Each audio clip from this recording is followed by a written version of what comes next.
감나무를 다 밀어버리자.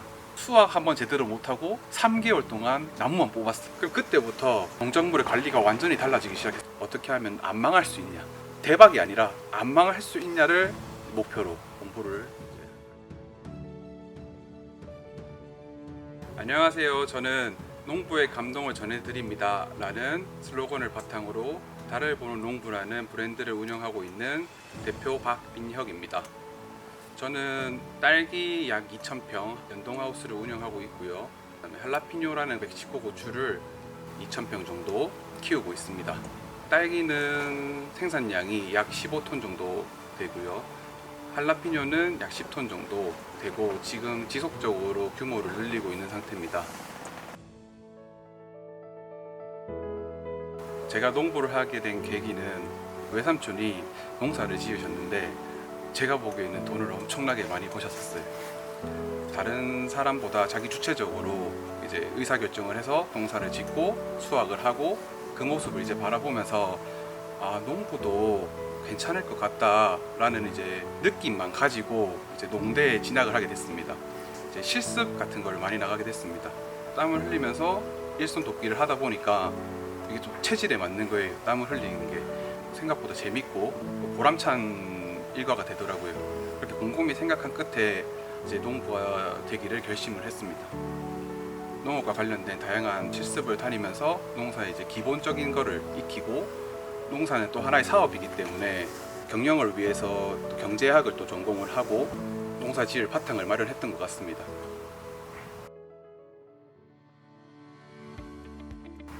제가 대학교를 졸업하고 처음으로 농사를 지은 곳은 이제 아버지의 오래된 감나무 밭이었습니다.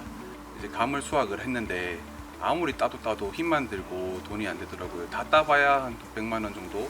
일한 거에 비해 턱없이 부족한 돈이었습니다. 그래서 아버지께 결심을 해서 말씀을 드렸거든요. 이제 감나무를 다 밀어버리자.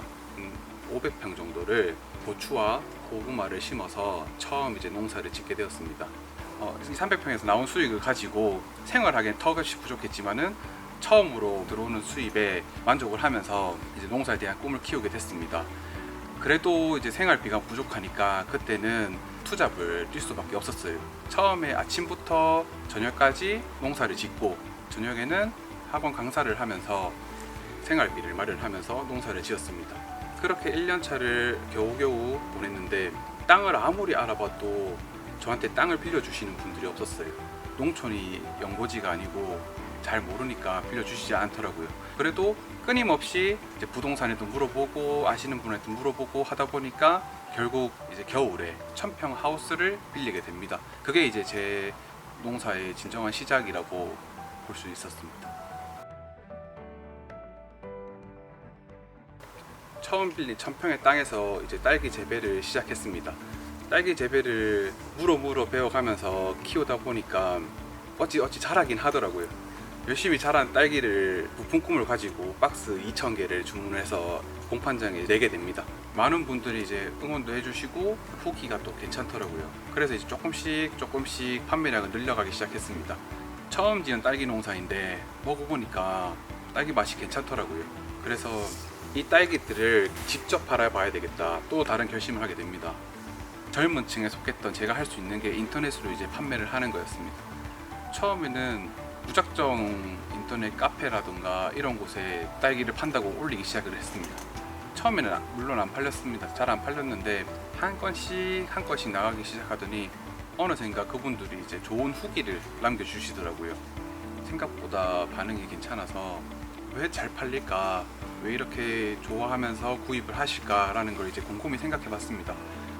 어느 곳보다 따서 바로 오니까 너무 신선한 그 부분에서 이제 많은 분들이 호응을 해주시더라고요. 그래서 그때 결심한 게 어떻게든 저의 농산물을 가장 신선한 상태로 이제 고객분들한테 전해드릴 수 있는가를 고민하기 시작했습니다. 제 농산물의 가치를 존중해 주시는 분들께 판매하다 보니까 제가 농부로서의 자존감도 많이 올라가더라고요.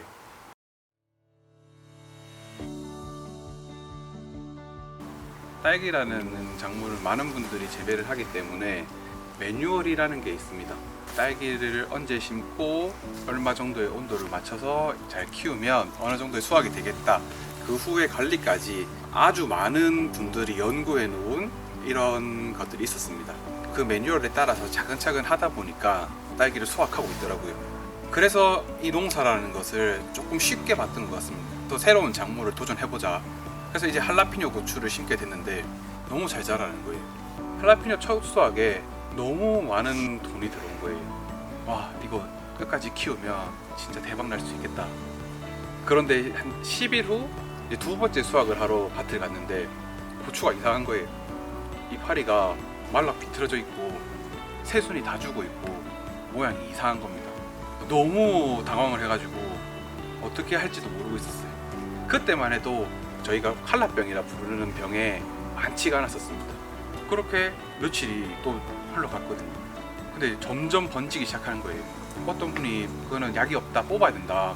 그래서 뽑다가도 혹시 한두 포기는 살겠지 하면서 또 남겨놨어요. 그때부터 이제 어마어마하게 이제 번지기 시작을 합니다. 10포기 뽑았더니 다음날 갔더니 20포기, 50포기, 100포기. 수확 한번 제대로 못하고 3개월 동안 나무만 뽑았어요. 그렇게 쫄딱 망합니다. 딸기도 대부분은 서량이라는 품종을 키웁니다. 지금 매우 다양화됐어요. 다양한 품종들을 개발을 해서 맛있는 딸기들이 더 많이 나오고 있는데 그때는 조금 적은 편이었었어요. 그때 금실이라는 품종이 나오게 됩니다. 이게 맛있다고 소문이 나서 이것도 심어봐야 되겠다. 처음 사온 모종을 어미모라고 하는데 그 모종을 딱 심고 한 달 정도 지났는데 어미가 될 1000개의 모종이 다 죽기 시작을 한 거예요. 그 모종에서 끝나지 않고 옆에 있는 다른 모종까지 다 피해를 줘서 모종에서 한번 망하게 됩니다. 딸기는 모종이 가장 중요하다고들 말씀을 하셔요. 그 모종을 어떻게 키웠냐에 따라서 앞으로의 딸기 수확량이라던가 이런 게 모든 게 결정되는데 거기서 만만하게 본 제값을 치른 거죠. 그때가 할라피뇨랑 같이 망하고 있던 시점이었어요. 같이 망하면서 공부를 많이 해야 된다. 이거는 그냥은 안 된다. 그때부터 이제 제가 대학교 다닐 때나 학교 시험 볼 때보다는 훨씬 많은 공부를 했던 것 같아요. 어떻게 하면 안 망할 수 있냐, 대박이 아니라 안 망할 수 있냐를 목표로 공부를 이제 하기 시작했습니다. 그 품질을 계속해서 올라가고 있었는데 어느 순간부터 약간 한계가 오더라고요. 제 농사 방법에 대한 뭔가 찝찝함이 있었습니다. 근데 가만히 생각해 보니까 너무 경험에 의존하는 경향이 있더라고요. 이 경험은 수치로 표현을 못하고 그냥 오늘 딸기가 조금 목이 마른가 보다 그러면 물을 조금 더 주고 너무 못 자란다 이러면 온도를 좀 낮춰주고 이러한 거를 계속 경험해 하다 보니까 일정한 틀이 없더라고요. 매뉴얼이라고 하죠. 어떻게 하면 이 틀을 잡을 수 있을까라고 고민하니까 답은 아주 쉬웠어요. 수치를 정확하게 파악할 수 있었으면 됐습니다. 그게 이제 처음 기본적인 스마트팜을 도입하게 된 계기입니다. 제가 수치로 뭔가를 알면 훨씬 계산하기가 편할 거라 생각을 했고 실제로 스마트팜을 농장에 적용을 해보니까 농작물의 관리가 완전히 달라지기 시작했습니다. 스마트팜을 도입하고 나서 좀 더 안정적이고 맛있고 내가 원하는 목표의 농산물을 이제 생산할 수 있게 됐습니다. 한 해 한 해 지나갈 때마다 반복된 경험이 쌓이니까 어느새 제 노하우가 되고 관리하는 기준이 생기더라고요. 농산물을 키우면서 가장 중요하다고 생각하는 것들은 첫 번째로는 물 관리라고 생각을 합니다.